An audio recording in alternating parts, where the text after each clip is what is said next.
السلام عليكم ورحمة الله. الحمد لله رب العالمين. الصلاة والسلام على رسول الأمين وعلى آله وصحبه أجمعين. أعوذ بالله من الشيطان الرجيم. يسألونك ماذا ينفقون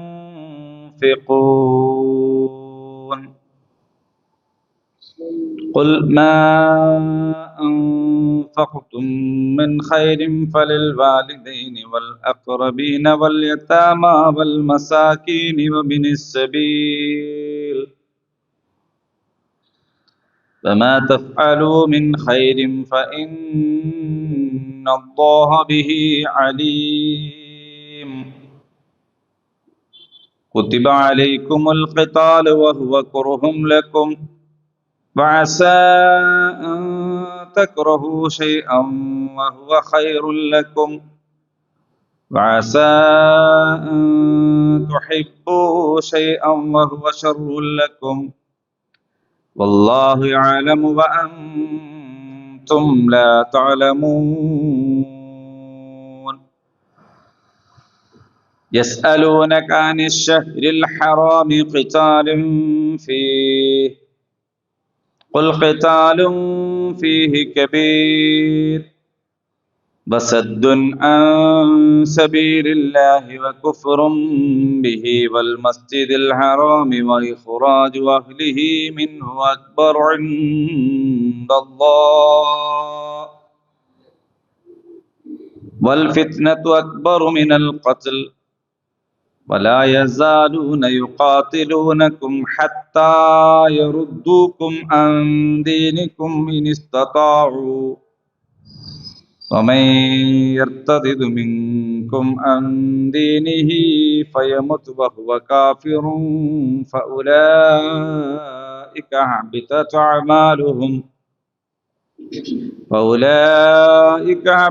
أعمالهم في الدنيا والآخرة وأولئك أصحاب النار هم فيها خالدون. إن الذين آمنوا والذين هاجروا وجاهدوا في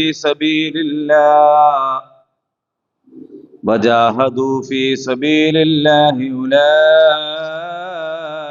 يرجون رحمة الله والله غفور رحيم.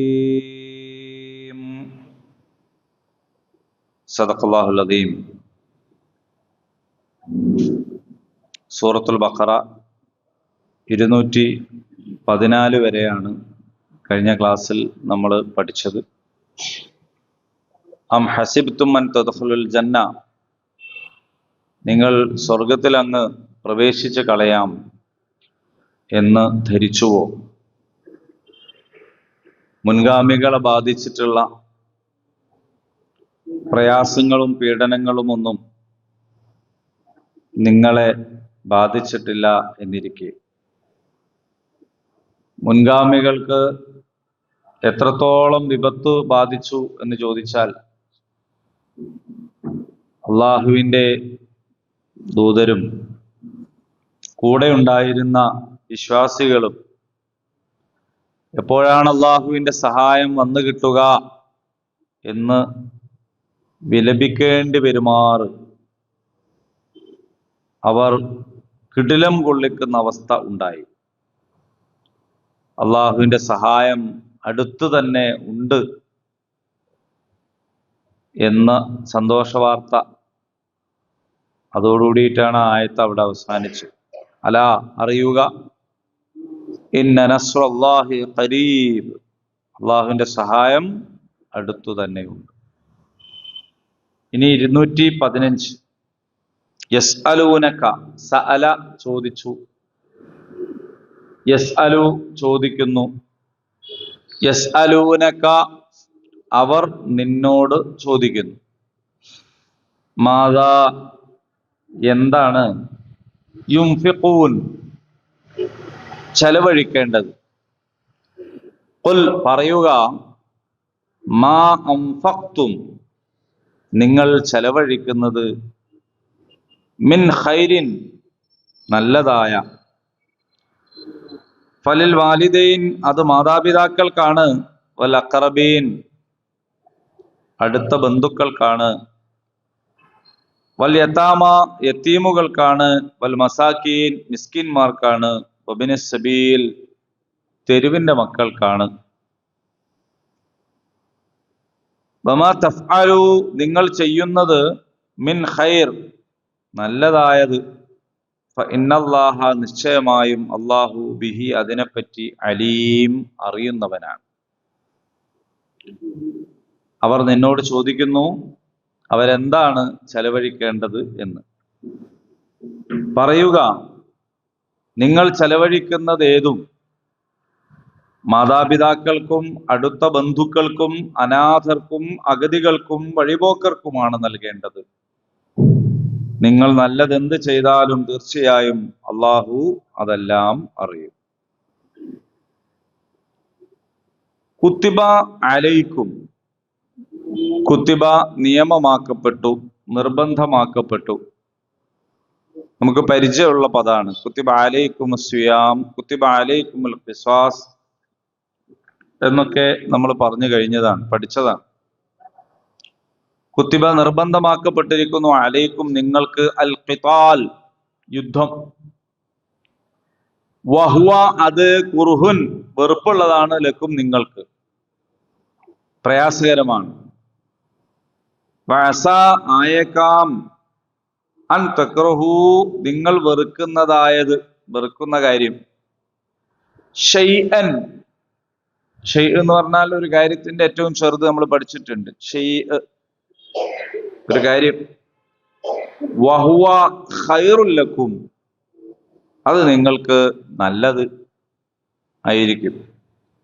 വഅസ അൻ തുഹിബ്ബൂ ഷൈഅൻ നിങ്ങൾ ഇഷ്ടപ്പെടുന്ന ഒരു കാര്യം, വഹുവ ശർറുൽ ലക്കും അത് നിങ്ങൾക്ക് ദോഷമാവാം. വല്ലാഹു യഅലം അല്ലാഹു അറിയുന്നു, വഅൻതും നിങ്ങളോ ലാ തഅലമൂൻ നിങ്ങൾ അറിയുന്നില്ല. അപ്പൊ യുദ്ധം നിങ്ങൾക്ക് നിർബന്ധമാക്കിയിരിക്കുന്നു, അത് നിങ്ങൾക്ക് അനിഷ്ടകരമായിരിക്കെ തന്നെ, എന്നാൽ ഗുണകരമായ കാര്യം നിങ്ങൾക്ക് അനിഷ്ടകരമായേക്കാം, ദോഷകരമായത് ഇഷ്ടകരവുമായേക്കാം. അള്ളാഹു അറിയുന്നു, നിങ്ങളോ അറിയുന്നില്ല. യസ്അലൂനക വീണ്ടും അവർ നിന്നോട് ചോദിക്കുന്നു, അനിശ്ശഹ്രിൽ ഹറാം എന്താണ് ഷഹ്രിൽ ഹറാം, ഷഹ്രിൽ ഹറാം, ഷഹ്രിൽ ഹറാം അത് എളുപ്പമുള്ള കാര്യമാണല്ലോ, ഹറാമാക്കിയത് പറഞ്ഞ മതിയല്ല. ഷഹ്റുൽ ഹറാം എന്ന് പറഞ്ഞാൽ എന്താണ്? വിശുദ്ധമായ പവിത്രമായ മാസം. അങ്ങനെ നിങ്ങൾ പറയണ്ടേ, ഹറാമായ മാസം നിഷിദ്ധമായ മാസം എന്നൊന്നുമല്ല, പവിത്രമായ മാസം, വിശുദ്ധമായ മാസം. അതിനെക്കുറിച്ച് ചോദിക്കുന്നു. ഖിതാലും ഫീ അതിൽ ഉള്ള യുദ്ധത്തെക്കുറിച്ച്. ഖുൽ പറയുക, ഖിതാലുൻ യുദ്ധം, ഫീഹി കബീർ അത് വളരെ വലിയൊരു കാര്യമാണ്. എന്ന് പറഞ്ഞാൽ ലിമ തഖൂലൂന മാ ലാ തഫ്അലൂൻ കബറ മഖ്തൻ ഇൻദല്ലാഹ് എന്ന് പറഞ്ഞില്ലേ, അവിടെ വലിയത് എന്ന് പറഞ്ഞാൽ അതിന്റെ അർത്ഥം എന്താണെന്ന് വെച്ചാൽ ഒരു അപരാധമാണ്. നമ്മൾ പറയുമ്പോ, മലയാളത്തിൽ പറയുമ്പോ അതൊരു ഭയങ്കര സംഭവമാണെന്നൊക്കെ പറയും. വലിയ ഒരു കാര്യമാണ്. വസദ്ദുൻ തടയുക എന്നത്, അൻ സബീലില്ലാഹ് അള്ളാഹുവിന്റെ മാർഗത്തിൽ നിന്ന്, വകുഫ്റുൻ ബി അവനിൽ അവിശ്വസിക്കുക എന്ന് പറയുന്നത്, വൽ മസ്ജിദിൽ ഹറാം എന്താണ് മസ്ജിദുൽ ഹറാമിൽ നിന്ന്, വ ഇഖ്റാജു അഹ്ലിഹി അതിന്റെ അവകാശികളെ പുറത്താക്കലും, അതിൽ നിന്ന്, അക്ബർ ഏറ്റവും ഗുരുതരമാണ് ഇൻദല്ലാഹ്, അള്ളാഹുവിന്റെ അടുത്ത്. അള്ളാഹുവിന്റെ അടുത്ത് ഇതൊക്കെ വളരെ ഗുരുതരമായ കാര്യമാണ്. വൽ ഫിത്നതു, കുഴപ്പം എന്ന് പറയുന്നത് അക്ബറു മിനൽ ഖത്ൽ, വധത്തെക്കാൾ ഗുരുതരമാണ്. നേരത്തെ നമ്മൾ പഠിച്ചു വൽ ഫിത്നതു അശദ്ദു മിനൽ ഖത്ൽ, ഫിത്നയേക്കാൾ, വധത്തെക്കാൾ കഠിനതരമാണ്, കടുപ്പമാണ് ഫിത്ന. വലാ യസാലൂന, അവർ ആയിക്കൊണ്ടിരിക്കും, യുഖാതിലൂനക്കും, നിങ്ങളോടവർ യുദ്ധം ചെയ്യുന്നു, ഹത്താ യറുദ്ദൂക്കും, നിങ്ങളെ മടക്കുന്നത് വരെ, അൻ ദീനിക്കും, നിങ്ങളുടെ മതത്തിൽ നിന്ന്, ദീനിൽ നിന്ന്, ഇനിസ്തതാഉ, അവർക്ക് സാധിക്കുകയാണെങ്കിൽ, വമയ്യർതദിദ് മിൻകും, ഇനി നിങ്ങളിൽ നിന്ന് വല്ലവരും മുർത്തദ്ദായാൽ, അൻ ദീനിഹി, തന്റെ ദീനിൽ നിന്ന് ആരെങ്കിലും മുർത്തദ്ദായി കഴിഞ്ഞാൽ എന്താണ്? ഫയമുത്, അങ്ങനെ തന്നെ മരിക്കുകയും ചെയ്താൽ, മുർത്തദ്ദായി അങ്ങനെ തന്നെ മരിച്ചു, വഹുവ കാഫിറുൻ, അവൻ നിഷേധിയായിരിക്കെ, ഫഉലൈക, അക്കൂട്ടർ, ഹബിതത്, നിഷ്ഫലമായിരിക്കുന്നു, അഅമാലുഹും, അവരുടെ അമലുകൾ, ഫിദ്ദുനിയാ വൽ ആഖിറ, ഇഹലോകത്തും പരലോകത്തും. ഉലൈക, അക്കൂട്ടർ, അസ്ഹാബുന്നാർ, നരകത്തിന്റെ അവകാശികളാണ്, ഹും ഫീഹാ ഖാലിദൂൻ, അവർ അതിൽ ശാശ്വതവാസികളാണ്.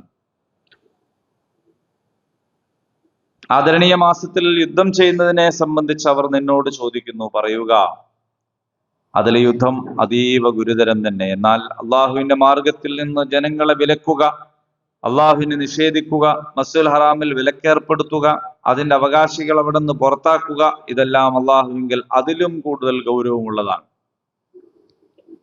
ഫിത്ന കൊലയേക്കാൾ ഗുരുതരമാണ്. അവർക്ക് കഴിയുമെങ്കിൽ നിങ്ങളെ നിങ്ങളുടെ മതത്തിൽ നിന്ന് പിന്തിരിപ്പിക്കും വരെ അവർ നിങ്ങളോട് യുദ്ധം ചെയ്തുകൊണ്ടേയിരിക്കും. നിങ്ങളാരെങ്കിലും തന്റെ ദീനിൽ നിന്ന് പിന്മാറി സത്യനിഷേധിയായി മരണപ്പെടുകയാണെങ്കിൽ അവരുടെ കർമ്മങ്ങൾ ഇഹത്തിലും പരത്തിലും പാഴായിപ്പോയി. അത്തരക്കാർ നരകത്തിൽ എക്കാലവും കഴിയേണ്ടി വരും.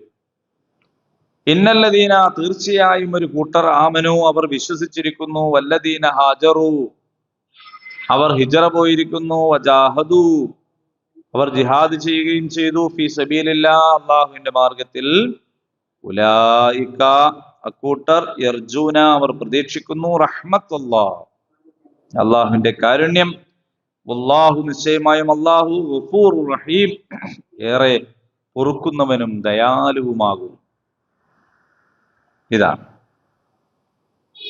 ഇത്രയുമാണ് ഇതിന്റെ വാക്കർത്ഥം. ഇനി നമുക്ക് ഇതിന്റെ ആശയതലങ്ങളിലേക്ക് ഇറങ്ങിച്ചെല്ലാം. യസ്അലൂനക, നിന്നോടവർ ചോദിക്കുന്നു. ചില ചോദ്യങ്ങൾക്ക് ഖുർആൻ ഉത്തരം പറയാണ് ചെയ്യുക. അന്വേഷിക്കുന്ന അന്വേഷണങ്ങൾക്ക് അന്വേഷിക്കണമെന്നൊന്നും പറയില്ല, അന്വേഷിക്കണം എന്താന്നും പറയില്ല. എന്താണോ ആൾക്ക് അറിയാനുള്ളത് അതങ്ങ് പറയേ ചെയ്യുള്ളൂ. ചില നേരങ്ങളിൽ അങ്ങനല്ല, ചോദ്യത്തിന്റെ ഉത്തരാണെന്ന് നമുക്ക് മനസ്സിലാവുന്ന രീതിയിൽ തന്നെ പറയും. വേറെ ചില സന്ദർഭങ്ങളിൽ ചോദ്യം തന്നെ എടുത്തുദ്ധരിക്കും. ഇവിടെ ഇപ്പൊ അങ്ങനെയാണ്. അവർ ചോദിക്കുന്നു, എന്താ ചോദിക്കുന്നതെന്നും കൂടി പറഞ്ഞിരിക്കുന്നു. ഇതൊക്കെ അതിന്റെ പിന്നിൽ ചില സംഗതികൾ ഉണ്ട്. ഈ വ്യത്യസ്ത രീതികൾ അവലംബിക്കുന്നതിന്റെ പിന്നിൽ ചില കാര്യങ്ങൾ ഉണ്ട്. ഇതിനു മുമ്പ് യുദ്ധത്തെക്കുറിച്ച് ചില കാര്യങ്ങൾ പറഞ്ഞിട്ടുണ്ട് നമുക്കറിയാം. അനിവാര്യമായ ഒരു ഘട്ടത്തിലാണ് യുദ്ധം എന്ന് പറയുന്ന സംഭവം. യുദ്ധം എന്നുള്ളത് ഉള്ളതാണ്,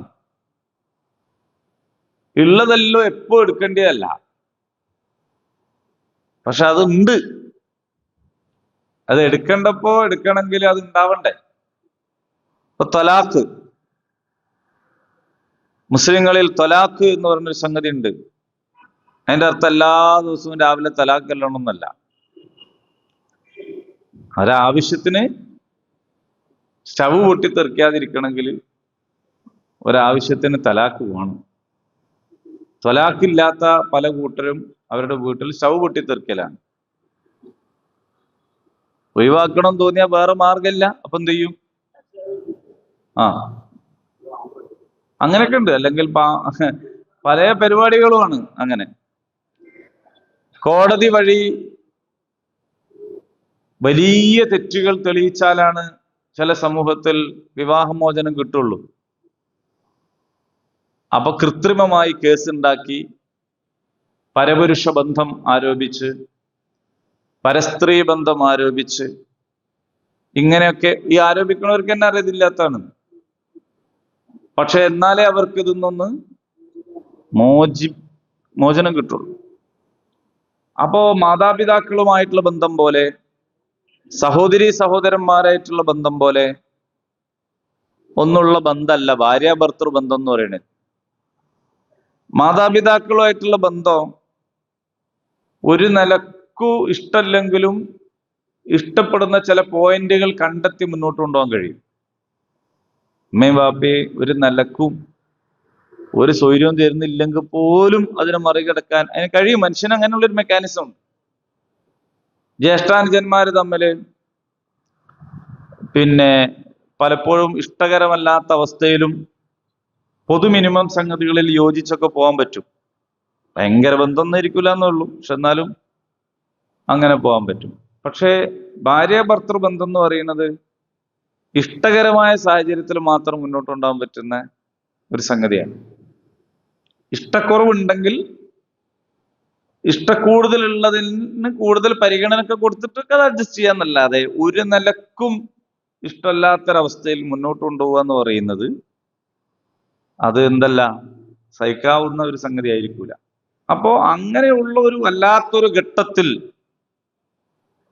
വേണ്ടി വന്നാൽ ഉപയോഗിക്കാനുള്ളൊരു സാധനമാണ് ത്വലാഖ്, ഫസ്ഖ്, ഖുൽഉ, അങ്ങനെ കുറെ സംവിധാനമുണ്ട്. ഈ സംവിധാനങ്ങൾ ഇല്ലെങ്കിൽ അത് എടുത്ത് ഉപയോഗിക്കാൻ കഴിയുമോ?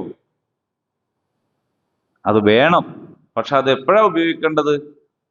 ആ ഉപയോഗിക്കുന്നതിനൊക്കെ ഒരു സമയവും കാലവും കോലവും ഒക്കെ ഉണ്ട്. ഇത് ത്വലാഖുമായി മാത്രം ബന്ധപ്പെട്ടതല്ല, യുദ്ധവുമായി മാത്രം ബന്ധപ്പെട്ടതല്ല. ഇപ്പൊ മഴയ്ക്ക് വേണ്ടിയുള്ള നിസ്കാരമുണ്ട് ഇസ്ലാമിൽ.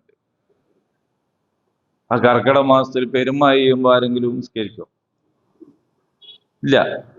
മയ്യത്ത് നിസ്കാരമുണ്ട്. എപ്പോഴാണ്? എല്ലാ ദിവസവും രാവിലെ എണീച്ച്. അങ്ങനെ ഒരു മയ്യത്ത് നിസ്കാരമില്ല. അങ്ങനെ ഗ്രഹണ നിസ്കാരമുണ്ട്. എപ്പോഴാ ഗ്രഹണം? ഈ കൊല്ലം ഗ്രഹണം തന്നെ ഉണ്ടായില്ല നോക്കുക. അപ്പൊ അങ്ങനെ ഗ്രഹണ നിസ്കാരം ഉണ്ടല്ലോ എന്ന് വിചാരിച്ചിട്ട് പറ്റൂല. അപ്പൊ ഓരോന്നിനും ഓരോ സന്ദർഭമുണ്ട്. ആ സന്ദർഭത്തിലാണ് അത് ഉപയോഗിക്കുക. ഇപ്പൊ മരുന്നൊക്കെ കണ്ടുപിടിക്കണമായി, ക്യാൻസറിനുള്ള മരുന്ന് കണ്ടുപിടിച്ചു എന്ന് വിചാരിച്ചിട്ട് എല്ലാവരും ദിവസം രാവിലെ വെറും വയറ്റിൽ ഓരോ ഗുളിക അടിക്കുക? അതിന്റെ ആവശ്യം വരുമ്പോൾ കുടിക്കാനുള്ളതാണത്. ഓപ്പറേഷൻ ചെയ്യുന്നത് എങ്ങനെയാണ്? ഏതായാലും ഓപ്പറേഷൻ തിയേറ്റർ തുടങ്ങിയിരുന്നു, അപ്പൊ അതിൽ പോണ ആൾക്കാർക്ക് വിളിച്ചിട്ട് ഒന്ന് കയറി കൊടുക്കുക. അങ്ങനെ ഇല്ലല്ലോ. അനിവാര്യമായൊരു സാഹചര്യത്തിലാണ് അതൊക്കെ ചെയ്യുക. ഇപ്പൊ ഹോസ്പിറ്റലുകാർ ലാഭം ഉണ്ടാക്കാൻ വേണ്ടി അല്ലാത്ത സാഹചര്യത്തിൽ ചെയ്യുന്നുണ്ടോ എന്ന് നിങ്ങൾ ചോദിക്കരുത്, അത് വേറൊരു വിഷയമാണ്. അപ്പൊ മനുഷ്യ സമൂഹത്തിൽ ആവശ്യമായ ഒരുപാട് കാര്യങ്ങളുണ്ട്, അത്യാവശ്യമായ കാര്യങ്ങളുണ്ട്, അനാവശ്യമായ കാര്യങ്ങളുണ്ട്, പലതരം കാര്യങ്ങളും ഉണ്ട്. ഒരു സാധനം ഉണ്ട് എന്നതുകൊണ്ട് അത് എപ്പോഴും ഉപയോഗിക്കേണ്ടതല്ല. അപ്പൊ ഇസ്ലാമിലെ യുദ്ധം അതിൽപ്പെട്ടതാണ്. വിമർശിക്കുന്ന ആളുകളെ സംബന്ധിച്ചിടത്തോളം ഈ കാല ദേശ സാഹചര്യ പരിഗണനകളൊന്നുമില്ലാതെ അവരെന്തു പറയും? ഇത് പ്രശ്നാണ് എന്നിങ്ങനെ പറഞ്ഞുകൊണ്ടേയിരിക്കും. യഥാർത്ഥത്തില് എല്ലാ സമൂഹത്തിലുള്ളതാണ് ഇതൊക്കെ. ബൈബിളിൽ അതുണ്ട്. മഹാഭാരതം എന്ന് പറയുന്നത് തന്നെ യുദ്ധമാണ്, അല്ലെ? കൃഷ്ണൻ എന്ന് പറയുന്നത് തന്നെ അർജുൻ എന്ന് പറയുന്ന ധേരാളിയായിട്ട് ബന്ധപ്പെട്ട് യുദ്ധമായിട്ട് ബന്ധപ്പെട്ടതാണ്. എല്ലാ സമൂഹത്തിലും അതുണ്ട്. ഇന്ത്യയിൽ യുദ്ധമുണ്ട്, അല്ലെ? എല്ലായിടത്തും ഉണ്ടത്. പക്ഷെ അതൊന്നും ഒരു സാധാരണ സംഭവമോ നിത്യ പ്രശ്നമോ അല്ല. അപ്പൊ ഇസ്ലാമിലെ യുദ്ധത്തിന് ആഹ്വാനം നൽകപ്പെടുമ്പോൾ അതിൽ പറയുന്ന ഒരു കാര്യമാണ് നിങ്ങൾ സമ്പത്ത് ചെലവഴിക്കണം എന്ന്. യുദ്ധത്തിന് എന്ത് വേണം? സമ്പത്ത് വേണം. കുറച്ച് പൈസ ഒന്നും പോരാ. യുദ്ധം ചെയ്ത് തുലഞ്ഞു പോയ രാജ്യങ്ങളുണ്ട്. യുദ്ധം എന്ന് പറയുന്നതിന് വലിയ സമ്പത്ത് ആവശ്യമാണ്. ആയുധങ്ങൾ വാങ്ങാൻ വേണ്ടി മാത്രം അല്ല. ആയുധങ്ങൾ വാങ്ങാൻ പൈസ വേണം. യുദ്ധം വരുമ്പോൾ അടിയന്തരാവസ്ഥ വരും. സാധാരണ ജോലികളൊക്കെ നിന്നുപോകും, ഫാക്ടറികൾ നിലച്ചു പോകും, അപ്പൊ പുതിയ വരുമാനം ഇല്ലാതാവും. അത് കവർ ചെയ്യണമെങ്കിൽ പൈസ വേണം. പിന്നെ നശിപ്പിക്കപ്പെട്ട ബിൽഡിങ്ങുകൾ, അതുപോലുള്ള സംഗതികൾ, ഇതൊക്കെ ആയിട്ട് ഒരുപാട് പൈസ ചെലവുള്ളൊരു സാധനമാണ് എന്ത്? യുദ്ധം. അത് ഈ കാലത്തും പഴയ കാലത്തും എല്ലാ കാലത്തും. അപ്പൊ ഇവിടെ നിങ്ങൾ പണം ചെലവഴിക്കണം അള്ളാഹുവിന്റെ മാർഗത്തിൽ. അള്ളാഹിന്റെ മാർഗത്തിൽ പണം ചെലവഴിക്കണം എന്ന് പറഞ്ഞിരിക്കുന്നു. ഇതിന് മുമ്പുള്ള ആയത്തുകളിലൊക്കെ അതുണ്ട്. അപ്പൊ ഒരു കൂട്ടർ ചോദിക്കുകയാണ്, യസ്അലൂനക മാദാ യുൻഫിഖൂൻ, അല്ല എന്താ ചെലവാക്കണ്ട്? ഈ ചോദ്യത്തെ ചില മുഫസ്സിറുകൾ പറയുന്നു, ഇതങ്ങനെ ഒരു എന്താ ഇപ്പൊ ചെലവാക്കേണ്ടത് എന്ന് അറിയാത്ത ഒരു ചോദ്യമല്ല. ചിലപ്പോ ചില ചോദ്യം നമ്മൾ ചോദിക്കുക എന്തിനായിരിക്കും അറിയാൻ ചോദിക്കും. അത് പിന്നെ സാധാരണ സംഭവം. ചില ചോദ്യം എന്തിനായിരിക്കും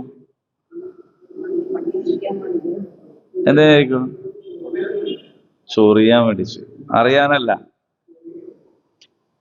ഞാൻ വരണോ? വരാൻ വേണ്ടി ടിക്കറ്റും ഒക്കെ റെഡിയാക്കി വെച്ചെടുത്തൊന്ന് പിന്നെയും ചോദിക്കുക, ഞാൻ വരണോ? അതൊരു നിഷ്കളങ്കമായൊരു ചോദ്യമല്ല. ഞാൻ വരണോ എന്നുള്ള അറിയാനുള്ളൊരു ചോദ്യമല്ല. എനിക്ക് വരാൻ താല്പര്യമില്ല എന്നാണ്. ഞാൻ വരണോ? അല്ല, അതിപ്പോ ഞാൻ പറയണോ? അങ്ങനെ ചോദിച്ചാൽ എന്താ? എന്നാ നിങ്ങൾ പറയും എന്നല്ലല്ലോ അതിന് മറുപടി. ചില ചോദ്യങ്ങൾക്ക് ആ ചോദിക്കുന്ന വാക്കിനായിരിക്കുമല്ലോ മറുപടി. കാരണം ചോദ്യം കേട്ടാൽ തന്നെ അറിയാം ആ ചോദ്യം എന്തിനുള്ള ചോദ്യമാണ് എന്നറിയാം. ഞാനിപ്പോ അങ്ങോട്ട് വരണോ എന്ന് ചിലപ്പോ ചോദിച്ചാൽ ആളെന്ന് അല്ലല്ല ഞാൻ ചെയ്തോളാം എന്നേക്കും പറയാം. അപ്പൊ എന്തോന്ന് ചെയ്യാൻ പറഞ്ഞ് ചെയ്യാതിരിക്കുന്ന അവസ്ഥയിൽ ആണ് പറയുന്നുണ്ടാവുക. എന്ത്? ഞാൻ അങ്ങോട്ട് വരണോ എന്ന് ചോദിച്ചാൽ അയാൾ അല്ലല്ല ഞാൻ റെഡി ആയിക്കോളാം, പെട്ടെന്ന് ശരിയായിക്കോളാം. അപ്പൊ ഇങ്ങനെ ചില ചോദ്യങ്ങൾ ആ ചോദ്യത്തിന്റെ ഉത്തരമല്ല പ്രതീക്ഷിക്കുന്നത്. അപ്പൊ ഇവിടെ എന്താണ് ചെലവഴിക്കേണ്ടത് എന്ന് ചോദിക്കുമ്പോ വളരെ നിഷ്കളങ്കമായി ഉള്ളൊരു ചോദ്യമായിട്ടല്ല ഇതിനെ കണ്ടിട്ടുള്ളത്. അതെങ്ങനെ മനസ്സിലാവും? ഇതിന്റെ ഉത്തരത്തിൽ നിന്ന് മനസ്സിലാവും.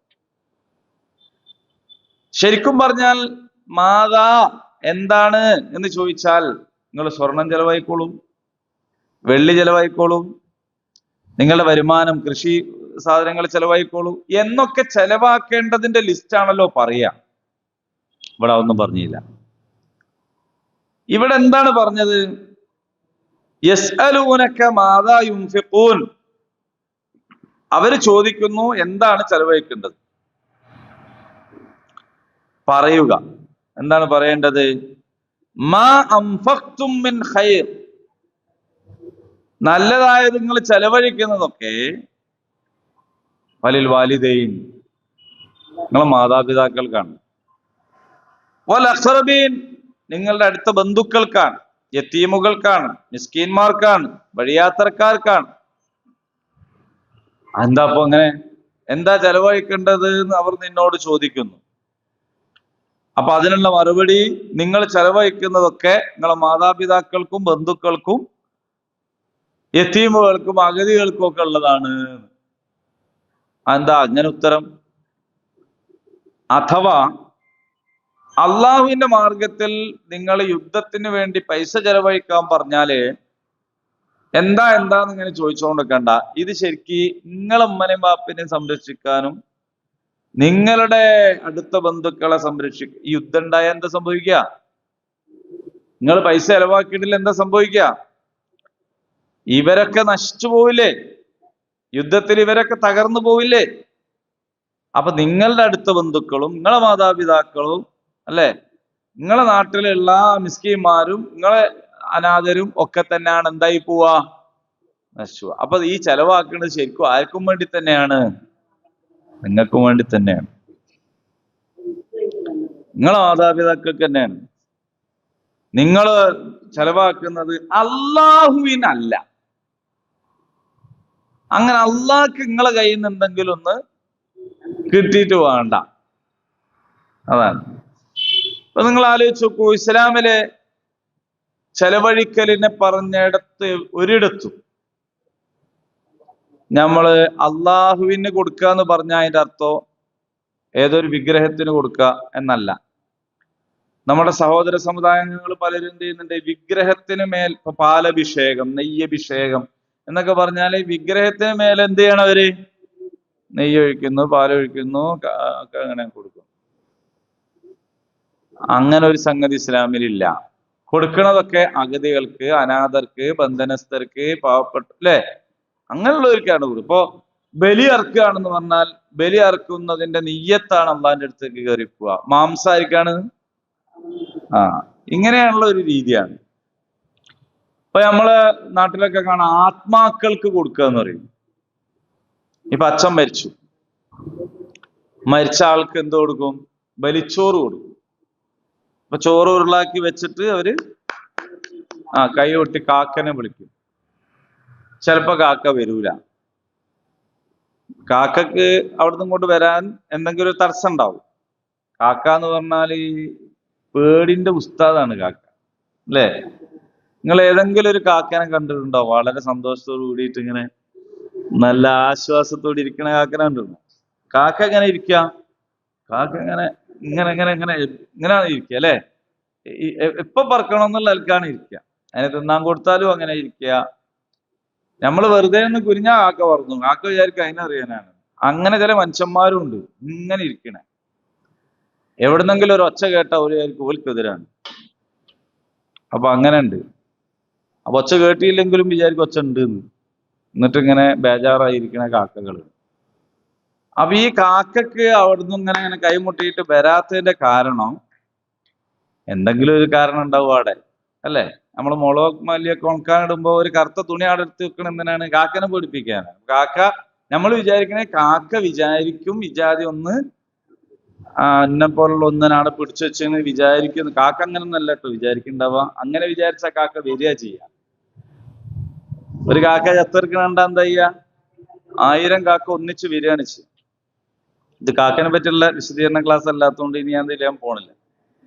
പക്ഷേ ഞാൻ പറഞ്ഞത്, ഈ ബലിയിട്ട ആള് വിചാരിക്കുക കാക്ക വന്നില്ല എന്നാണോ? അല്ല, ആത്മാവ് വന്നില്ല എന്നാണ്.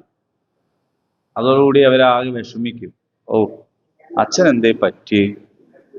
അച്ഛന് ഞാൻ കൊടുത്തത് ശരിയായില്ലേ, അല്ലേ? അങ്ങനെ ഉള്ളൊരു വിഷമാവും.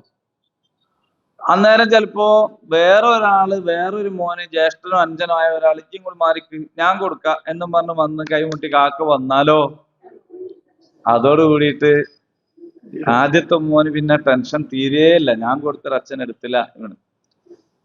ഇത്തരത്തിലുള്ള യാതൊന്നും അള്ളാന്റെ ദീനിലില്ല. ഈ ഭക്ഷണം കൊടുക്കലും വെള്ളം കൊടുക്കലും ഇതെല്ലാം ആർക്കുള്ളൂ? മനുഷ്യന്മാർക്ക്, ജീവികൾക്ക്. ഒരു നായ്ക്ക് വെള്ളം കൊടുത്താൽ, പൂച്ചക്ക് വെള്ളം കൊടുത്താൽ, അല്ലെ, ഒരു പക്ഷിക്കുഞ്ഞിന് വെള്ളം കൊടുത്താൽ അത് തന്നെ അള്ളാഹു തആലക്ക് കൊടുക്കലാണ്, അല്ലാണ്ട് വേറൊരു സംഗതിയില്ല. അപ്പൊ നിങ്ങളോട് ഈ ചെലവഴിക്കാൻ പറയുന്നത് അള്ളാഹുവിന്റെ ഖജനാവിൽ എന്തോ ഒന്ന് കുറവ് വന്നുകൊണ്ടല്ല. നിങ്ങൾ അങ്ങനെ കൊടുക്കണ്ട. വഖഫിനെ കുറിച്ചും ആളുകൾ വിചാരിക്കണം എന്താന്ന് വെച്ചാൽ ഇത് മുസ്ലിങ്ങൾക്കുള്ള എന്തോ ഒരു സംഗതി. അതിലാണ് ഈ വെറുപ്പ് ഉൽപ്പാദിപ്പിക്കുന്നത്. കണ്ടോ, ആ ഭൂമി വഖഫാണെന്ന് പറഞ്ഞാൽ അതും മുസ്ലിങ്ങൾക്ക്, അല്ലെ? യഥാർത്ഥത്തിൽ എന്താണ് ഈ സാധനം എന്ന് അറിഞ്ഞുകൂടാത്തതുകൊണ്ടാണ്. ഇപ്പൊ മുനമ്പത്തെ വഖഫ് തന്നെ ഫാറൂഖ് കോളേജിന് എന്ന് പറഞ്ഞാൽ ഫാറൂഖ് കോളേജിൽ മുസ്ലിങ്ങൾ മാത്രം പഠിക്കുക.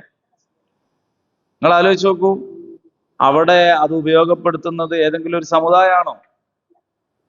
അപ്പൊ ആളുകൾക്ക്, നമുക്കും അറിയില്ല, മറ്റുള്ളവർക്കും അറിയില്ല. സക്കാത്ത് എന്ന് പറയുന്നതിന് 8 അവകാശികളുണ്ട്. വഖഫ് എന്ന് പറയുന്നതിന്റെ അവകാശികൾ ഖുറാനിൽ എണ്ണി പറഞ്ഞിട്ടില്ല. വഖഫ് എന്തിനാണോ വഖഫ് അതിനാണ് വഖഫ്. ഇപ്പൊ ഇവിടെ കുടിവെള്ളം വെക്കാൻ ഒരാൾ വഖഫ് ചെയ്തെന്ന് വിചാരിക്കുക, അത് കൊണ്ട് കുടിവെള്ളേ വെക്കാൻ പറ്റുള്ളൂ. ഇതാണ് വഖഫിന്റെ പ്രത്യേകത. വാക്കിഫ് എന്താണോ ഉദ്ദേശിച്ചത് അതേ ചെയ്യാൻ പാടുള്ളൂ. പക്ഷേ അതിന്റെ ഗുണഭോക്താവ് ഇന്ന മതത്തിൽപ്പെട്ട ആളാവണം, ഇന്ന സമുദായത്തിൽപ്പെട്ട ആളാവണം, അങ്ങനൊന്നുമില്ല. ഇപ്പൊ കുടിവെള്ളം വെക്കാൻ വഖഫ് ചെയ്താൽ അത് ആ കുടിവെള്ളം ആർക്കുള്ളതാണ്? ദാഹിക്കണ എല്ലാവർക്കും ഉള്ളതാണ്. അപ്പൊ വഖഫ് എന്തിനൊക്കെ ഉണ്ട്? പക്ഷികൾക്ക് വെള്ളം കൊടുക്കാൻ, അലഞ്ഞു തിരിഞ്ഞ് നടക്കുന്ന പിന്നെ മൃഗങ്ങൾക്ക് സംരക്ഷണത്തിനൊക്കെ വഖഫുണ്ട്. അപ്പോ അതിന്റെ ഗുണഭോക്താക്കൾ മനുഷ്യന്മാരാണ്. അതിന്റെ നിയ്യത്ത് ആണ് എങ്ങോട്ട് പോണത്? അള്ളാഹുവിലേക്ക് പോകുന്നത്. ഇതാണ് ഇതിന്റെ ഒരു രീതി. അപ്പൊ നിങ്ങളോട് ചെലവഴിക്കാൻ പറഞ്ഞാൽ ആ ചെലവഴിക്കുന്നതിന്റെ ഗുണം നിങ്ങൾ പിന്നെ അത് എന്താ കൊടുക്കണ്ടേ, എത്ര കൊടുക്ക, ഇങ്ങനെ ചോദിച്ചുകൊണ്ടിരിക്കണ്ട. അതിന്റെ ഗുണം കിട്ടുന്നത് നിങ്ങൾക്കു തന്നെയാണ് എന്നാണ്. പിന്നെ വേറൊന്നും ഇതിന് മനസ്സിലാക്കാനുള്ളത്, എത്ര കൊടുക്കുന്നു എന്നതിനേക്കാൾ ആർക്ക് കൊടുക്കുന്നു എന്നത് പ്രധാനമാണ്. എത്ര എന്നുള്ളത് ചിലപ്പോ ആപേക്ഷികമാണ്, ഓരോരുത്തർക്കും വ്യത്യസ്തമായ സംഗതിയായിരിക്കും. അതേ സമയത്ത് ഈ പറയുന്നവർ പരിഗണിക്കപ്പെടേണ്ടതാണ്. അപ്പൊ യുദ്ധവുമായി നേരത്തെ ചെലവഴിക്കാൻ പറഞ്ഞതുമായിട്ട് ബന്ധപ്പെടുത്തിയിട്ടാണ് ഈ ആയത്തിനെ മനസ്സിലാക്കുന്നതെങ്കിൽ അതിന് ഇങ്ങനെയാണ് മനസ്സിലാക്കുക. ഇനി യുദ്ധത്തിന്റെ പശ്ചാത്തലമൊന്നും ഇല്ലാതെ തന്നെ ഈ ആയത്തിനെ എല്ലാ കാലത്തേക്കും മനസ്സിലാക്കാൻ പറ്റുകയാണെങ്കിൽ പിന്നെ അതിന്റെ അർത്ഥം എന്താണെന്ന് ചോദിച്ചാൽ, എന്താണ് ചെലവഴിക്കേണ്ടത് എന്നവർ ചോദിക്കുന്നു. അപ്പൊ പറയുക, എന്ത് ചെലവഴിക്കുന്നു എന്ന് വെച്ചാൽ നല്ലതൊക്കെയാണ് ചെലവഴിക്കുന്നത്. നല്ലത് കൂടെ പറഞ്ഞു, ഖൈർ, ആ നല്ലതിൽ നിങ്ങൾ കാണിക്കേണ്ട മുൻഗണനയാണ് ഈ പറയണത്. അത് ഉമ്മാക്കും ബാപ്പാക്കുമാണ് ആദ്യം കൊടുക്കേണ്ടത്. സക്കാത്ത് അല്ല എന്ന് അന്നേരം തന്നെ മനസ്സിലായി. കാരണം ഉമ്മക്കും ബാപ്പക്കും സക്കാത്ത് കൊടുത്താൽ വിടോ? ഇല്ല. ഉമ്മാനെ ബാപ്പനെ നമ്മൾ സംരക്ഷിക്കാൻ വേണ്ടി അവൾക്ക് സക്കാത്ത് കൊടുക്കല്ല വേണ്ടി. അപ്പൊ ഇത് സക്കാത്തിനെ കുറിച്ചല്ല പറയുന്നത്. പിന്നെ സക്കാത്ത് കൊടുക്കേണ്ടതും ആർക്കാണ്? ഭരണകൂടത്തിനാണ് കൊടുക്കേണ്ടത്. ഇല്ലെങ്കിൽ ബദൽ സംവിധാനം എന്താണ്, അതിനാണ് കൊടുക്കേണ്ടത്. ഏതുപോലെ നമ്മളിപ്പോ വീട്ടില് 10-15 ആൾക്കാരുണ്ട്, എന്നാ പോരെ തന്നെ ഒരു സ്റ്റൂള് കമത്തിയിട്ട് ഒരു മുസല്ല ഇട്ട് അതിന്റെ മുകളിൽ കയറി കുത്തുബയും പറഞ്ഞ് ജുമ അവിടെ തന്നെ നടത്തുവോ? ജുമ നടത്തുന്നത് എന്ത് വേണോ അതിന് അതിൻ്റെതായ സംവിധാനം. ഇതേപോലെ സക്കാത്ത് എന്ന് പറയുന്നത് അത് ആ സംവിധാനത്തിൽ നടത്തേണ്ടതാണ്. ഇനി ഏതോ ഒരു കൊറോണ വന്ന സമയത്ത് ചിലപ്പോൾ നമ്മൾ വെള്ളിയാഴ്ച പോലെ തന്നെ നിസ്കരിച്ചിട്ടുണ്ടാവും. ഇതുപോലെ കുടുങ്ങിയ ഘട്ടത്തിൽ ചിലപ്പോൾ സക്കാത്ത് വേറെ ഏതെങ്കിലും നിലക്ക് കൊടുക്കാം. അത് വേറൊരു ഇളവാണ്. അത് കുടുങ്ങിയ ഘട്ടമായത് കൊണ്ടാണ്.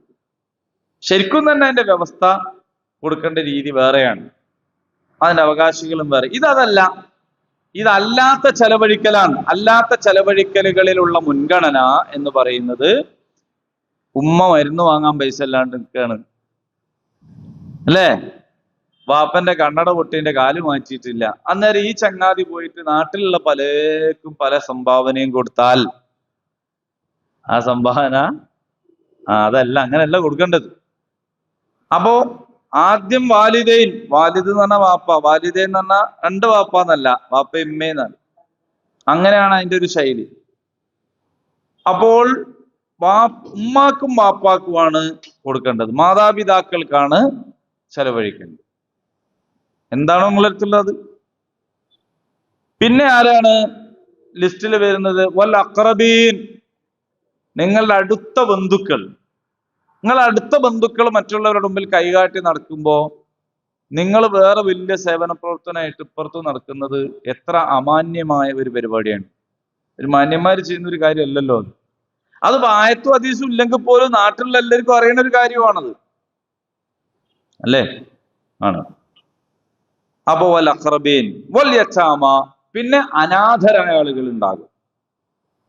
വൽ മസാക്കീൻ, അഗതികൾ ഉണ്ടാകും. അഗതികൾ എന്ന് പറഞ്ഞാൽ വരുമാനം ഉണ്ട്, പക്ഷെ വരുമാനം തികയൂല. ഓവറായിട്ട് ചെലവായിട്ട് തികയായിട്ടല്ല, അങ്ങനെ ആർക്കും തികയൂല, അംബാനിക്കും ചെയ്യൂല. അതല്ല, ശരിക്കും തന്നെ അടിസ്ഥാന ചെലവുകൾക്ക് കഴിയാത്തവർ.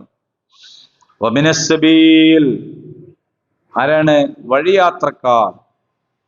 ഈ വഴിയാത്രക്കാരെന്ന് പറഞ്ഞാൽ ഓരോ കാലത്തും വ്യത്യസ്തമായിരിക്കും.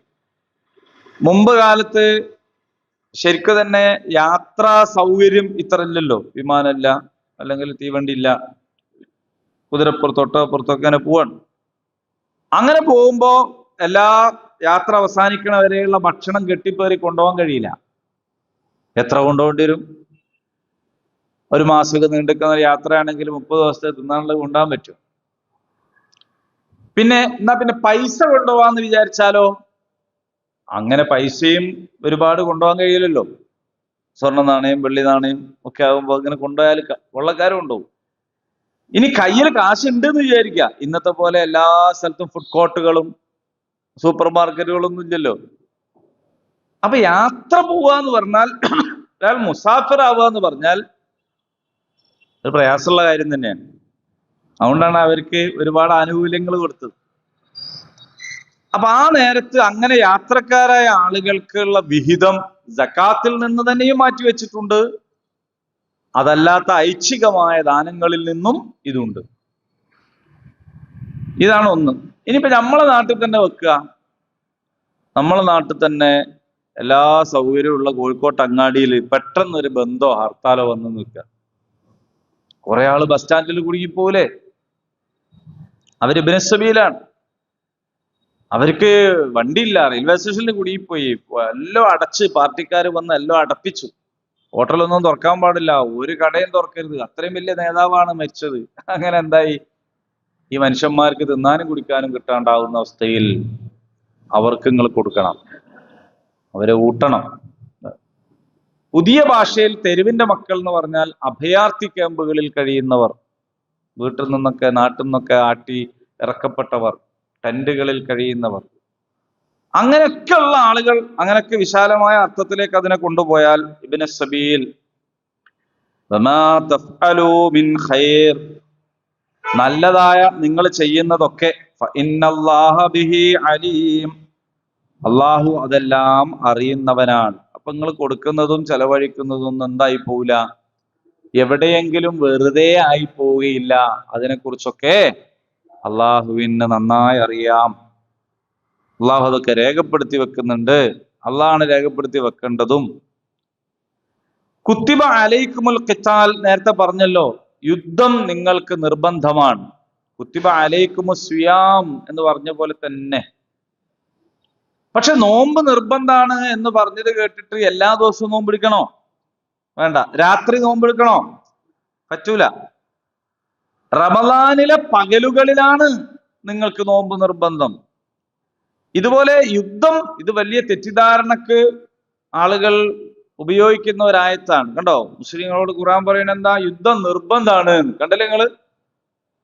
അത് കണ്ടു. യുദ്ധം നിർബന്ധം തന്നെയാണ്. നോമ്പ് നിർബന്ധമാണ്. എപ്പോഴാ നോമ്പ് നിർബന്ധമാവുക? അതുപോലെ യുദ്ധത്തിന്റെ സന്ദർഭത്തിൽ യുദ്ധം നിർബന്ധമാണ്. യുദ്ധത്തിനൊരു സന്ദർഭമുണ്ട്, ആ സന്ദർഭത്തിൽ യുദ്ധം നിർബന്ധമാണ്. എല്ലായ്പ്പോഴും യുദ്ധം നിർബന്ധമല്ല. ഇപ്പൊ ഫലസ്തീനില് ഹമാസ് ചെയ്തുകൊണ്ടിരിക്കുന്നത് ഈ നിർബന്ധമായ യുദ്ധമാണ്. അങ്ങനെ നിർബന്ധമായ യുദ്ധം ചെയ്യുന്നവരെ സംബന്ധിച്ച് നിങ്ങൾ ആക്ഷേപിക്കരുത്. അതാണ്, നമുക്കിപ്പോ യുദ്ധം നിർബന്ധമല്ല. പക്ഷെ യുദ്ധം നിർബന്ധമായിട്ടുള്ള ആളുകൾ അത് ചെയ്യുമ്പോ അതിന് നിങ്ങൾ ആക്ഷേപിക്കരുത്.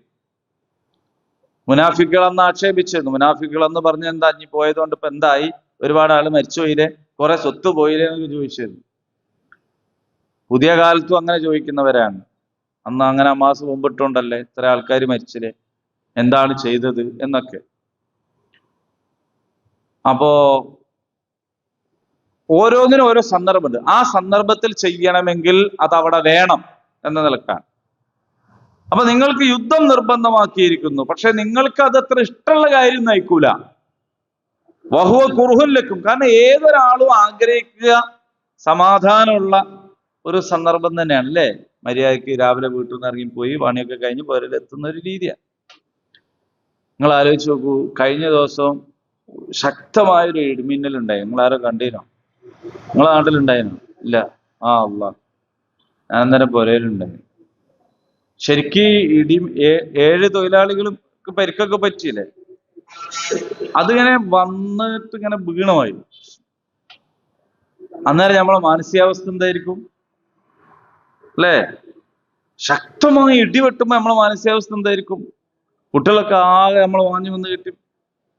നിങ്ങൾ ആലോചിച്ചപ്പോ ഒരു കൊല്ലായിട്ട് ബോംബ് ഇങ്ങനെ വന്ന് വീഴുകയാണ്. എത്രയോ ആള് മരിക്കുകയാണ്, എത്രയോ ബിൽഡിങ്ങുകൾ തകരുകയാണ്. ഓരോ ഒച്ച കേൾക്കുമ്പോ ഈ ഇടിമിന്നൽ അങ്ങ് മാറട്ടെ എന്ന് വിചാരിച്ച് നമ്മളെല്ലാ പ്ലഗും ഊരിയിട്ട് റെഡിയായി ഇപ്പൊ പോകുന്നുള്ള പ്രതീക്ഷയിലാണ്. ഇതിന് പകരം ഇങ്ങനെ ബോംബ് വർഷിച്ചുകൊണ്ടിരിക്കുന്ന ഒരു നാട്ടിലുള്ള അവസ്ഥ എന്തായിരിക്കും? അല്ലെ? അത് ആർക്കും ഇഷ്ടമുണ്ടാവില്ല. അതേസമയം അത് നിങ്ങൾക്ക് ഇഷ്ടമുണ്ടാവില്ല എന്നുള്ളത് ശരിയാണ്. പക്ഷേ നിങ്ങൾക്ക് ഇഷ്ടമില്ലാത്ത കാര്യത്തിൽ നിങ്ങൾക്ക് ഹൈറുണ്ടാവും. നിങ്ങൾക്ക് ഇനി ഇഷ്ടമുള്ള ചില സംഗതി ഉണ്ടാവും, അത് ചിലപ്പോൾ നിങ്ങൾക്ക് ഷെറുമായിരിക്കും. അപ്പൊ നിങ്ങളുടെ ഇഷ്ടം, അപ്പൊ ഇവിടെ ഭൗതികവാദികളുമായിട്ട് നമ്മൾ ഏറ്റവും കൂടുതൽ വിയോജിക്കുന്നത് അവിടെയാണ്. നമുക്ക് ഇഷ്ടമുള്ളത് ചെയ്യാം എന്നതല്ല വേണ്ടത്, എന്താണോ ചെയ്യേണ്ടത് അതാണ് ചെയ്യേണ്ടത്. അപ്പൊ അള്ളാഹു തആല പറയുകയാണ്, ഒരു കാര്യത്തെ നിങ്ങൾ വെറുക്കുന്നു, പക്ഷേ അത് നിങ്ങൾക്ക് നല്ലതായേക്കും. വേറൊരു കാര്യം നിങ്ങൾ ഇഷ്ടപ്പെടുന്നു, പക്ഷേ അത് നിങ്ങൾക്ക് ദോഷകരമായിരിക്കും. അപ്പൊ യുദ്ധം എന്ന് പറയുന്നത് ഒരാൾക്കും ഇഷ്ടമുള്ള കാര്യമല്ല, പക്ഷേ ഇഷ്ടമല്ലാത്ത ഈ കാര്യം നിങ്ങൾക്ക് ഗുണകരമായിരിക്കും. ഇപ്പോ ഇസ്ലാമിക രാഷ്ട്രത്തെ സംബന്ധിച്ച് പറയുകയാണെങ്കിൽ അത് വെറുതെ യുദ്ധം ചെയ്യാൻ മെനക്കെടൂല. പുറമേ നിന്ന് വരുന്ന ആക്രമിക്കുമ്പോഴാണ് യുദ്ധം ചെയ്യുക. അല്ലെങ്കിൽ വേറൊരു രാജ്യത്തിന് വേണ്ടിയിട്ടാണ്, അവിടെയുള്ള ജനങ്ങൾക്ക് വേണ്ടി, അവരുടെ സ്വാതന്ത്ര്യത്തിന് വേണ്ടിയിട്ടാണ് യുദ്ധം ചെയ്യുക. ഇത് രാജ്യം എന്നുള്ള നിലക്ക് നമുക്ക് പറയുമ്പോൾ പെട്ടെന്ന് മനസ്സിലാവൂലേ. നമ്മളെ വീട്ടിലേക്ക് ഒരു അക്രമി പാഞ്ഞു കയറി വന്നു നിൽക്കുക, വരാണ്ടിക്കട്ടെ. അങ്ങനെ വന്ന ഒരാൾ നമ്മളെ മോളെ ആക്രമിക്കുന്നു. അപ്പോ ഒരു മുഖത്തടിച്ചാൽ മറ്റേ മുഖവും കാണിച്ചു കൊടുക്കുക എന്ന് പറയുന്ന രീതി ഒരുത്തൻ സ്വീകരിച്ചാൽ നമ്മൾ അവനെ പറ്റി എന്താ പറയാ? ഒരു മോളെ ആക്രമിക്കാൻ വന്ന അപ്പൊ അവൻ പറയാം, അപ്പുറത്തെ മുറിയിൽ വേറൊരു മോള് പഠിക്കുന്നുണ്ട് കേട്ടോ എന്ന് പറയാ? ആണോ? ഔ, എന്തൊരു നല്ല മനുഷ്യൻ, എത്ര സമാധാനം അല്ലേ? അങ്ങനെയാണോ? ലോകോ സമസ്ത സുഖിനോ ഭവന്തു, എല്ലാ റൂമിലുള്ള മക്കളെയും കാണിച്ചു കൊടുത്തു, എത്ര ഉദാരനാണ്, ഇങ്ങനെയാണോ പറയാ? സ്വന്തം ജീവൻ അപകടത്തിലായാലും മോളെ മാനം കാക്കാൻ ഒരുത്തൻ ഇറങ്ങണില്ലെങ്കിൽ ഓനെ മനുഷ്യൻ എന്ന് പറയാൻ പറ്റുമോ? അപ്പൊ ഓൻ ചിലപ്പോ അട്ടഹസിക്കേണ്ടി വരും, ചിലപ്പോ കയ്യിലുള്ള എന്താ എടുത്തിട്ട് കൈകാര്യം എല്ലാം ചെയ്യേണ്ടി വരും. ഗാന്ധിജി പോലും പറഞ്ഞ എന്താന്ന് വെച്ചാൽ, ബലാത്കാരം ചെയ്യപ്പെടുന്ന ഒരു പെണ്ണിനെ രക്ഷിക്കാൻ ഒരാളെ കൊന്നാൽ അതാണ് അഹിംസ എന്നാണ്. ഗാന്ധിജി പോലും പറയണെങ്കിൽ മൂപ്പര് പരമാവധിന്റെ ആളാണ്, പരമാവധി അഹിംസന്റെ ആളാണല്ലോ. അദ്ദേഹം പോലും പറഞ്ഞത്, ബലാത്കാരം ചെയ്യപ്പെടുന്ന പെണ്ണിന്റെ മാനം കാക്കാൻ നിങ്ങൾ ബലാത്കാരം ചെയ്യാൻ വരുന്നവനെ കൊന്നാൽ അതാണ് അഹിംസ എന്ന്. അപ്പൊ അഹിംസന്റെ ഒരു നിർവചനമായിട്ട് ഇത് ഒരു രാജ്യത്തിനും ബാധകമാണ്. ആ രാജ്യത്തെ നശിപ്പിക്കാൻ, അവിടുത്തെ പൗരന്മാരെ നശിപ്പിക്കാൻ, അവിടുത്തെ സ്വത്ത് കയ്യേറ്റം ചെയ്യാൻ വരുന്നവർക്ക് നേരെ ആ രാജ്യത്ത് ഉത്തരവാദിത്തപ്പെട്ട ഒരു ഭരണകൂടം എന്ത് ചെയ്യേണ്ടി വരും? യുദ്ധം ചെയ്യും. ഇനി അത് സ്വന്തം രാജ്യത്തല്ല, അടുത്ത രാജ്യത്തെ കുറിച്ച് നിങ്ങൾ ആലോചിച്ച് നോക്കും. നിങ്ങളെ വീട്ടിലല്ല, അപ്പുറത്തെ വീട്ടില് ഓൻ ഗൾഫിൽ പോയതാണ്, ഓനാടില്ല, ആ പുരയില് ഓളും 2 മക്കളും മാത്രമേ ഉള്ളൂ. നട്ടപ്പാതിരക്ക് ഒച്ചപ്പാട് കേട്ട് പോയി വെക്കുമ്പോ അവിടെ ഓല ആക്രമിക്കുന്നുണ്ട് ആരോ. നമ്മൾ എന്താ ചെയ്യാ? അടാ, എനിക്കിപ്പോ വില പെര മാത്രമല്ല അറിയുള്ളൂ, അപ്പുറത്ത് വേറെ ഉണ്ട് 2 ആൾക്കാരെ വീടും കൂടി എന്ന് പറയാ ചെയ്യാ? അല്ല. അപ്പൊ അവരെ എന്ത് ചെയ്യേണ്ടി വരും? സംരക്ഷിക്കണം. ഇതിനെ കുറിച്ചാണ് ഖുർആൻ ചോദിക്കുന്നത്, വമാലക്കും ലാ തുഖാതിലൂന ഫീ സബീലില്ലാഹി വൽ മുസ്തദഅഫീന മിനർ റിജാലി വൻ നിസാ. അല്ലേ? നിങ്ങൾക്ക് യുദ്ധം ചെയ്യാതിരിക്കാൻ എന്ത് ന്യായമാണുള്ളത്? കാരണം ആക്രമിക്കപ്പെട്ട സ്ത്രീകളും കുട്ടികളും വൃദ്ധരും ഞങ്ങളെ രക്ഷിക്കണേ എന്ന് പ്രാർത്ഥിച്ചു കൊണ്ടിരിക്കുമ്പോ അവർക്ക് വേണ്ടി യുദ്ധം ചെയ്യാതിരിക്കാൻ എന്ത് ന്യായമുണ്ട് എന്ന് ഖുർആൻ ചോദിക്കുന്നു. അപ്പൊ അയൽ രാജ്യം ആക്രമിക്കപ്പെടുമ്പോൾ അവർക്ക് വേണ്ടി രംഗത്തിറങ്ങാനും ഉള്ള ബാധ്യത മാനുഷികമായിട്ടുണ്ട്. അങ്ങനെ അവനാന്റെ തലന്നെ വേറുള്ള കാലിന്റെ ചോട്ടിലാണെങ്കിൽ ഇറങ്ങാൻ കഴിയൂല. അതാണ് ഇപ്പൊ ലോകത്ത് കാണുന്നത്. അപ്പോ ഇതൊക്കെയാണ് ഖിത്താലിന്റെ, യുദ്ധത്തിന്റെ സന്ദർഭം. പക്ഷെ അങ്ങനെ ഇറങ്ങാതിരുന്നാൽ സമൂഹത്തിൽ ജീവിക്കാൻ കഴിയില്ല. അതേ സമയത്ത് ആ സന്ദർഭത്തിലും അതിൻ്റെതായ അവസരത്തിലും ചെയ്യേണ്ടതാണത്. അതെല്ലാ കാലത്തേക്കും എല്ലാ സന്ദർഭത്തിലേക്കും ഉള്ളതല്ല. അത് നിസ്കാരം പോലും അങ്ങനല്ല, യുദ്ധം മാത്രമല്ല. എല്ലാ ദിവസവും ചെയ്യേണ്ടതല്ല മയ്യിത്ത് നിസ്കാരം എന്നുള്ളത് പോലെ തന്നെയാണ്. എല്ലാ ദിവസവും വേണ്ടതല്ല നോമ്പ് എന്നുള്ളത് പോലെ, എല്ലാ ദിവസവും വേണ്ടതല്ല തലാഖ് എന്നുള്ളത് പോലെ, എല്ലാ ദിവസവും വേണ്ടതല്ല യുദ്ധം. ഓരോന്നിനും ഓരോ സന്ദർഭമുണ്ട്, സന്ദർഭങ്ങൾ വ്യത്യസ്തമാണ്. ഇനി അടുത്തത് എന്താണെന്ന് ചോദിച്ചാൽ, യസ്അലൂനക അനിശ്ശഹരിൽ ഹറാം. ഈ ആയത്തിന്റെ പിന്നിൽ ഒരു സംഭവമുണ്ട്, നല്ലോണം ശ്രദ്ധിക്കണേ. റസൂലുള്ളാഹി സ്വല്ലല്ലാഹു അലൈഹി വസല്ലം ഒരു ചെറിയ സംഘത്തെ നിരീക്ഷണത്തിന് വേണ്ടി അതിർത്തിയിലേക്ക് പറഞ്ഞയച്ചു. എന്ന് പറഞ്ഞാൽ മക്കക്കാരുടെ വ്യാപാര മേഖലയിൽ അവരുടെ സഞ്ചാര വഴിയിലേക്ക് പറഞ്ഞയച്ചു. എപ്പാ പറഞ്ഞേക്കണെന്ന് അറിയാം? മദീനയിൽ ഇസ്ലാമിക രാഷ്ട്രം ഉണ്ടായിരിക്കെ ആണ് പറഞ്ഞേക്കുന്നത്, നിരീക്ഷിക്കാൻ വേണ്ടി പറഞ്ഞയച്ചു. അങ്ങനെ ഇവര് ചെറിയ സംഘമാണ്. അവര് പോയി ആ സംഗതികൾ ചെയ്യുന്നതിനിടക്ക് എന്ത് സംഭവിച്ചു എന്ന് വെച്ചാല്, ഇവര് നോക്കുമ്പോ ഇവരെ മക്കത്തുനിന്ന് ആട്ടിപ്പായിച്ച ഒരു കൂട്ടരാണ് പോണത്. ഈ പോയതാണെങ്കിലോ അവിടെ നിന്നെല്ലാം ഉപേക്ഷിച്ച് ഇങ്ങോട്ട് വരേണ്ടി വന്നവരുമാണ്. സ്വാഭാവികമായിട്ടും ഇവർ തമ്മിൽ കണ്ടപ്പോ അരുതാത്തത് സംഭവിച്ചു. അങ്ങനെ ആള് കൊല്ലപ്പെടുകയൊക്കെ ചെയ്തു. കൊല്ലപ്പെട്ടതിന് ശേഷം ബാക്കിയുള്ളവർ ഇവിടെ തിരിച്ചെത്തിയപ്പോ റസൂൽ ചോദിച്ചു, നിങ്ങളോട് ആരും യുദ്ധം ചെയ്യാൻ പറഞ്ഞു? നിങ്ങളോട് നിരീക്ഷിക്കാനല്ലോ പറഞ്ഞുള്ളൂ എന്ന് ചോദിച്ചു. അപ്പൊ അത് തെറ്റായ ഒരു നടപടിയായിരുന്നു, പക്ഷെ സംഭവിച്ചു പോയി. പക്ഷെ ഈ സംഭവിച്ചു പോയപ്പോ ഇതിനെ മുശ്രിക്കുകൾ വല്ലാതെ കൊണ്ട് മുതലാക്കാൻ ശ്രമിച്ചു. അതിന്റെ കാരണം എന്താന്ന് വെച്ചാൽ, ഇതൊരു യുദ്ധം നിഷിദ്ധമായ മാസത്തിൽ ഒന്നായിരുന്നു ഈ സംഭവിച്ചത് എന്ന്. പക്ഷേ ഈ യുദ്ധത്തിൽ ഏർപ്പെട്ട ആളുകളെ സംബന്ധിച്ച് അത് ഈ വിശുദ്ധ മാസാന്നൊന്നും അറിഞ്ഞൂടാ. ഈ ഡേറ്റ് ഇപ്പൊ നമ്മൾ മൊബൈലിൽ നോക്കണമാതിരിയോ വാച്ചിൽ നോക്കണമാതിരിയോ എപ്പോഴും ഇല്ലല്ലോ. ഡേറ്റ് ഒക്കെ അങ്ങോട്ടും ഇങ്ങോട്ടൊക്കെ മാറി ഒക്കെ ചെയ്യാം. അവർക്ക് അബദ്ധം സംഭവിച്ചതാണ്. പക്ഷെ ഈ അബദ്ധത്തെ ഇവർ എന്ത് ചെയ്തു? കണ്ടോ, ഇപ്പൊ മുഹമ്മദും കൂട്ടർ ഇപ്പൊ എന്തായി? നമ്മൾ ഇബ്രാഹിം നബിന്റെ കാലം മുതൽ തന്നെ പവിത്രം എന്ന് കരുതി വരുന്ന മാസത്തെയും ഇവരെന്താക്കി? കൊളാക്കി. ഇവര് തീവ്രവാദികളായി. അപ്പൊ ഇവര് മൊത്തം രക്തം ചിന്തുന്നവരായി. ഈ പവിത്ര മാസത്തിലും പോലും ഇവർ ഇതാ പണി ചെയ്തത് എന്ന് പറഞ്ഞ് പ്രചരിക്കും. ഇതിന് ക്രിസ്ത്യാനികളും ജൂതന്മാരും ഒക്കെ സപ്പോർട്ടും, അതിലെ കിതാബ് സപ്പോർട്ടും ചെയ്തു. അങ്ങനെ ആകെ പ്രശ്നം, ഭയങ്കരമായ ഒരു അപരാധമാണ് ഇവർ ചെയ്തതെന്ന്. അപ്പൊ അള്ളാഹു താല ചോദിക്കുകയാണ്, ആദരണീയ മാസത്തിൽ യുദ്ധം ചെയ്യുന്നതിനെ സംബന്ധിച്ച് അവർ നിന്നോട് ചോദിക്കുന്നു, പറയുക അതിലെ യുദ്ധം അതീവ ഗുരുതരം തന്നെയാണ്. എന്ന് പറഞ്ഞാൽ ആദരണീയ മാസത്തിൽ എന്ത് ചെയ്യാൻ പാടില്ല? യുദ്ധം ചെയ്യാനൊന്നും പാടില്ല. എന്നാൽ അള്ളാഹുവിന്റെ മാർഗത്തിൽ നിന്ന് ജനങ്ങളെ വിലക്കുക, അള്ളാഹുവിനെ തന്നെ നിഷേധിക്കുക, മസ്ജിദുൽ ഹറാമിൽ തന്നെ വിലക്കേർപ്പെടുത്തുക, അതിന്റെ അവകാശികളെ അവിടെ നിന്ന് പുറത്താക്കുക, ഇതൊന്നും ഗുരുതരല്ല. നിങ്ങളിപ്പോ ഈ സമയത്ത് ഇവര് ചെയ്തതിനെ കുറിച്ചാ ഇപ്പൊ നിങ്ങൾ പറയണേ. നിങ്ങൾ എന്താ ചെയ്ത്? അള്ളാഹിന്റെ മാർഗത്തിൽ നിങ്ങൾ ആളുകളെ തടഞ്ഞു, ശരിക്കും അല്ലേ? മസ്ജിദുൽ ഹറമിൽ നിന്ന് അതിന്റെ അവകാശികളെ പുറത്താക്കി, എല്ലാരെയും അവിടുന്ന് ഓടിച്ചു ചെയ്തില്ലേ? ഈ മാസത്തിന് മാത്രമല്ല പവിത്രത ഉള്ളത്, മസ്ജിദുൽ ഹറാം തന്നെ പവിത്രമാണ്. അവിടെ വെച്ച് നിങ്ങൾ സുമയ്യ റളിയല്ലാഹു അൻഹയെ അബൂജഹൽ ജനനേന്ദ്രിയത്തിൽ കത്തി ആഴ്ത്തിയിട്ടാണ് കൊന്നുകളഞ്ഞത്. അപ്പൊ അത് പവിത്ര സ്ഥലമില്ലേനും. എന്താ നിങ്ങൾ അതിനെപ്പറ്റി പറയണം? അള്ളാഹുവിന്റെ മാർഗത്തിൽ നിന്ന് നിങ്ങൾ ജനങ്ങളെ തടഞ്ഞു, അത് പവിത്രാണോ? നിങ്ങൾ മറുപടി വെക്കണം. മറ്റേത് തെറ്റന്നെ, അത് ആദ്യം പറഞ്ഞിട്ടോ, സംഭവം തെറ്റന്നെ. പരിശുദ്ധ മാസത്തിൽ യുദ്ധം ചെയ്യാനൊന്നും പാടില്ല, അത് തെറ്റന്നെയാണ്, അത് ഗുരുതരമായ കാര്യം തന്നെയാണ്. പക്ഷെ അള്ളാഹുവിന്റെ മാർഗത്തിൽ നിന്ന് ജനങ്ങളെ വിലക്കുകയും അള്ളാഹുവിനെ നിഷേധിക്കുകയും മസ്ജിദുൽ ഹറമിൽ വിലക്കേർപ്പെടുത്തുകയും അതിന്റെ അവകാശികളെ അവിടെ നിന്ന് പുറത്താക്കുകയും, ഇതെല്ലാം അള്ളാഹുവിങ്കൽ അതിലും കൂടുതൽ ഗൗരവമുള്ള കാര്യമാണ്. എന്നിട്ട് ആ ഗുരുതരൊക്കെ ചെയ്തോലാണ് ഇപ്പൊ ഇവരോട് എന്താ പറയണത്? നിങ്ങൾ ഭയങ്കര ഗുരുതരാണ് എന്ന് പറയുന്നു. എന്നിട്ട് അള്ളാഹ് പറയാണ്, ഫിത്ന കൊലയേക്കാൾ ഗുരുതരമാണ്. കൊല ചെയ്യുന്നു എന്നതാണല്ലോ യുദ്ധത്തിന്റെ പ്രശ്നം, ശരി. എന്നാൽ ആ കൊലയേക്കാൾ ഗുരുതരമാണ് ഫിത്ന എന്ന് പറയുന്നത്. ഇനി അവരുടെ പ്രചോദനം എന്താ? അവരുടെ പ്രചോദനം അവർക്ക് കഴിയെങ്കിൽ നിങ്ങളെ ദീനിൽ നിന്ന് പിന്തിരിപ്പിക്കും വരെ അവർ നിങ്ങളോട് യുദ്ധം ചെയ്യും.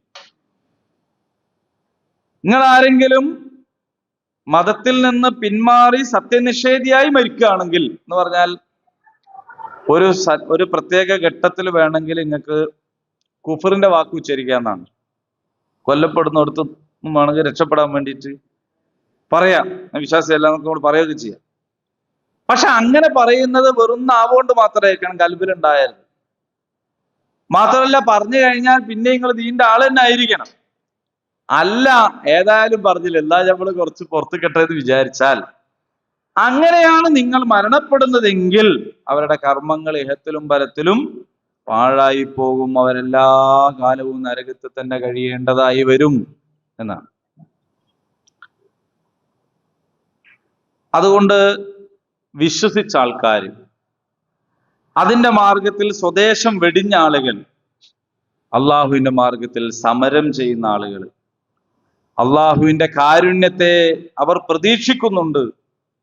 അള്ളാഹു ഏറെ പൊറുക്കുന്നവനും കരുണ ചൊരിയുന്നവനുമാകുന്നു എന്നാണ്. അപ്പൊ അള്ളാഹു സുബ്ഹാനഹു തആല അള്ളാഹുൽ വിശ്വസിച്ച ആളുകളെ അവരുടെ അടുത്തുനിന്ന് ഒരു ചെറിയ തകരാറ്, ചെറിയതല്ല തകരാറ്, വലിയ തന്നെയാണ്, പക്ഷെ തകരാറ് ഒരു അബദ്ധമായിരുന്നു. അത് സംഭവിച്ചു പോയതിനെ മുതലാക്കിയിട്ട് മറ്റുള്ളവരെ ഓടിച്ചാടി മേലെ കയറാൻ നോക്കിയപ്പോ എന്ത് ചെയ്തു? അള്ളാഹു തിരിച്ചുള്ള പോയിന്റുകൾ പറയാണ്. സംഗതി അത് വലിയൊരു തെറ്റാണ്, അല്ലെങ്കിൽ ഗുരുതരമായ കാര്യമാണ്. പക്ഷേ നിങ്ങൾ ചെയ്തതോ അതിനേക്കാളും വലുതാണ്. ആധുനിക കാലത്ത് നടന്നുകൊണ്ടിരിക്കുന്നത് അത് തന്നെയാണ്. ഏറ്റവും വലിയ മഹാകൊടും ഭീകരതയുടെ വക്താക്കളാണ് ഇസ്രായേലും അമേരിക്കയൊക്കെ. അവരിപ്പോ യുദ്ധം ചെയ്യുന്നത് എന്തിനു വേണ്ടിയാണ്? പലസ്തീനെ ഇല്ലാണ്ടാക്കുന്നത് എന്തിനാണ്? ഗസയെ ഇല്ലാണ്ടാക്കുന്നത് എന്തിനാണ്? ഭീകരത ലോകത്തുനിന്ന് തുടച്ചു നീക്കാൻ എന്നാണ് പറയുന്നത്. നിങ്ങൾ ഈ ഇറാഖിൽ കുട്ടികളെ കൊന്ന ഭീകരതല്ലേ? അഫ്ഗാനിസ്ഥാനിൽ കൊന്ന ഭീകരതല്ലേ? ഇപ്പോൾ ഇസ്രായേൽ നിങ്ങൾ ചെയ്തുകൊണ്ടിരിക്കുന്നത് ഭീകരതല്ലേ? നാട്ടിലെ സകല സ്ഥലത്തും അതിക്രമം നടത്തുന്ന ഭീകരതല്ലേ? അല്ലേ? എന്നിട്ടെന്തെങ്ങനെ? ഇവിടെ അങ്ങനെ തന്നെയാണ്. ഇന്ത്യയിലെ ഏറ്റവും വലിയ വംശീയ ആക്രമണങ്ങളും വംശശുദ്ധീകരണവും നടത്തിയ ആൾക്കാര് ഇവിടെ നാട്ടുകാരോട് പറയാണ്, ഭാരതത്തിന്റെ സംസ്കാരത്തെ സംരക്ഷിക്കാനും ഇവിടുന്ന് തീവ്രവാദത്തെ ഇല്ലാതാക്കാനും വേണ്ടിയിട്ട് നിങ്ങൾ താമരയിൽ, നിങ്ങൾ ആലോചിച്ച് നോക്കൂ, പരമാവധി രാജ്യത്തെ ചെളിക്കുണ്ടാക്കിയിട്ടാണ് താമര വിരിയിച്ചത്. എന്നിട്ട് നമ്മളോട് അവർ പറയാണ്, നിങ്ങൾ എന്താണ് ഭയങ്കര അബദ്ധമാണ് ചെയ്തത്, നിങ്ങൾ വഖഫിന്റെ പേരിൽ എല്ലാ ഭൂമിയും പിടിച്ചടക്കുകയാണ്, എല്ലാ സ്വത്തും കയ്യേറ്റം ചെയ്യാണ് എന്നാണ് പറയുന്നത്. അപ്പൊ എല്ലാ ഭൗതികവാദികളും ചെയ്യുന്നത് പൂരപ്പറമ്പിലെ കള്ളന്റെ മാതിരിയാണ്. കള്ളൻ എങ്ങനെയാണ്? കള്ളൻ മുന്നിൽ ഓടുന്നത് തന്നെ കള്ളൻ കള്ളൻ എന്ന് പറഞ്ഞിട്ടാണ് സത്യത്തില്. അപ്പൊ ആള് കൺഫ്യൂഷൻ ആയി പോലെ. നമ്മൾ ഒച്ചയായിട്ട് പാഞ്ഞ് പുറത്തിറങ്ങി നോക്കുമ്പോ കള്ളൻ തന്നെയാണ് ആദ്യം പായണത് എന്നും പറഞ്ഞിട്ട് കള്ളൻ കള്ളൻ എന്ന് പറഞ്ഞിട്ട്, അപ്പൊ പിന്നെ എല്ലാരും എന്ത് ചെയ്യും? മുന്നോട്ട് പോവുക. അങ്ങനെ മുന്നോട്ട് പോയിട്ടുണ്ടെങ്കിൽ കള്ളൻ എന്താവും? രക്ഷപ്പെടുകയും ചെയ്യും. ഇതാണ് സംഭവം. അതിന്റെ കൂട്ടത്തില് കള്ളനെ പിടിക്കാൻ പോണവന്റെ ലക്ഷ്യം മാറിയാലോ അത് അതിനേക്കാൾ വലിയ അബദ്ധമാണ്. നിങ്ങൾ കേട്ടിട്ടുണ്ടാവും അതിന്റെ കഥ. കേട്ടിട്ടുണ്ടോ? കേട്ടില്ല? കഥ കേട്ടില്ല? ആ കഥയും കൂടി പറഞ്ഞാൽ നമ്മൾ അവസാനിപ്പിക്കാം. ഒരു ഓട്ടക്കാരന്റെ പുരയിൽ കള്ളൻ കയറിയത് കേട്ടില്ല നിങ്ങൾ? സുബ്ഹാനല്ലാഹ്. ഓട്ടക്കാരൻ, ഓട്ടത്തിന് സ്വർണ്ണ മെഡൽ കിട്ടിയ ഒരാളുണ്ട്, അയാളെ പുരയിൽ കള്ളൻ കയറി. കള്ളൻ കയറിയിട്ട് ഇയാൾ അറിഞ്ഞുപോയി. അതില് കള്ളനെ ഇറങ്ങി ഓടിയപ്പോ ഇയാൾ എന്ത് ചെയ്ത്? ഇയാൾ ഓടി. പിന്നാലെ ഓടുന്ന ആള് കുറച്ച് മുന്നിലെത്തൂലേ? കാരണം എന്താണ്? ഇയാളെന്താണ്? സ്വർണ്ണ മെഡൽ കിട്ടിയ ആളാണ്. അപ്പൊ കള്ളൻ ഇങ്ങനെ ഓടുന്നുണ്ടപ്പോ ഇയാൾക്ക് തോന്നി, ഞാനങ്ങനെ പിന്നിലോടാണ്ട് ആളല്ലല്ലോ. അയാൾ ഒരു ഒറ്റ ഓട്ടം വെച്ചു കൊടുത്തു. ആരെ മുമ്പിലെത്തി? കള്ളന്റെ മുമ്പിലെത്തി. ഇയാൾ തിരിഞ്ഞു, കള്ളൻ കുറെ വേക്കലാണ്, ഞാൻ പോട്ടെ, കാരണം ഞാൻ ആ സ്വർണ്ണ മെഡൽ കിട്ടിയത്, ഞാനാണല്ലോ മുമ്പിൽ ഓടേണ്ടത്. യഥാർത്ഥത്തിൽ എന്താ സംഭവിച്ചത്? കള്ളൻ ഇങ്ങനെ നോക്കിക്കുമ്പോ ഇയാളുടെ ഓടടാ ഓട്ടം. അപ്പൊ ഇയാള് സത്യത്തിൽ പുരേന്ന് ഇറങ്ങിയത് എന്തിനേനു? കള്ളനെ പിടിക്കാനേയും. പക്ഷെ ഓട്ടത്തിനിടയിൽ ഇയാൾക്ക് തോന്നി, ഞാനല്ലേ ഓട്ടക്കാരൻ, ഇയാളൊരു ഓട്ടം വെച്ചു കൊടുത്തു. അപ്പൊ അതുകൊണ്ട് ഇയാള് മുന്നിലും കള്ളൻ പിന്നിലുമായി. ഇത് ലക്ഷ്യം മറന്ന സമുദായം എങ്ങനെയാണ് ആയി പോവുക? നമ്മൾ ആരാണ് നമ്മളെ ശത്രു എന്ന് തിരിച്ചറിയാതെ നമ്മൾ തമ്മിൽ മത്സരിച്ചാല് നമ്മൾ എന്നിട്ട് കുറെ മുന്നിലെത്തിന്ന് വിചാരിക്കും. അപ്പൊ ആരാ രക്ഷപ്പെടുക? കള്ളന്മാര് രക്ഷപ്പെടും കേട്ടോ. അള്ളാഹു കാത്തു രക്ഷിക്കുമാറാകട്ടെ. അള്ളാഹുവിനാണ് അറിയുന്നത്. അത് അങ്ങനല്ല. അതെങ്ങനെയാന്ന് ചോദിച്ചാല്, അള്ളാഹു ആലം എന്ന് പറഞ്ഞാൽ അള്ളാഹു ഏറ്റവും നന്നായി അറിയുന്നവൻ എന്ന് തന്നെയാണ്. അതേ സമയത്ത് ഇവിടുത്തെ പദഘടന അനുസരിച്ചിട്ട് നിങ്ങൾ എന്താണ് അറിയുന്നില്ല, അള്ളാഹു അവൻ അറിയുന്നു എന്നതാണ്. നിങ്ങൾ അറിയുന്നില്ല, അവൻ അറിയുന്നു. എവിടെയാണ് അതുള്ളത്? എവിടെയുള്ള ഏതായത്തിലാണ്? വല്ലാഹു യഅലം, അവൻ അറിയുന്നു. വഅൻതും ലാ തഅലമൂൻ, നിങ്ങൾ അറിയുന്നില്ല. അങ്ങനെ തന്നെയാണ് വരും. അള്ളാഹുവിനാണ് പറഞ്ഞ വിഷയം എന്താണ്? നിങ്ങൾ നന്മയാണെന്ന് വിചാരിക്കുന്നത് നിങ്ങൾക്ക് തിന്മയായിരിക്കും, നിങ്ങൾ തിന്മയാണെന്ന് വിചാരിക്കുന്നത് നന്മയായിരിക്കും. ഈ കാര്യങ്ങളെ കുറിച്ചൊക്കെ ആർക്കാണ് അറിയാം? അള്ളാഹുവിനാണ് അറിയാം. നിങ്ങളോ? നിങ്ങൾ അറിയില്ല. നിങ്ങൾ താൽക്കാലികമായ അന്നേരമുള്ള സംഗതി മാത്രമാണ് നിങ്ങൾക്ക് അറിവ്. അത് വെച്ചിട്ടാണ് നിങ്ങൾ എന്ത് ചെയ്യുക? നഷ്ടമായി പോയിന്നും ലാഭമായി പോയിന്നൊക്കെ പറയാം എന്നാണ്. ഇൻഷാ അള്ളാ. ഇനി അടുത്തത് വേറൊരു ചോദ്യവും അതിന്റെ ഉത്തരവാണ്. അതിലേക്ക് നമുക്ക് പ്രവേശിക്കാം ഇൻഷാ അള്ളാ. അള്ളാഹു ഉപകാരപ്രദമായ വിജ്ഞാനത്തെ നമുക്ക് വർദ്ധിപ്പിച്ചു തരുമാറാകട്ടെ. اللهم ربنا تقبل منا إنك أنت السميع العليم وتب علينا إنك أنت التواب الرحيم. ربنا آتنا في الدنيا حسنة وفي الآخرة حسنة وقنا عذاب النار. آمين. الحمد لله رب العالمين.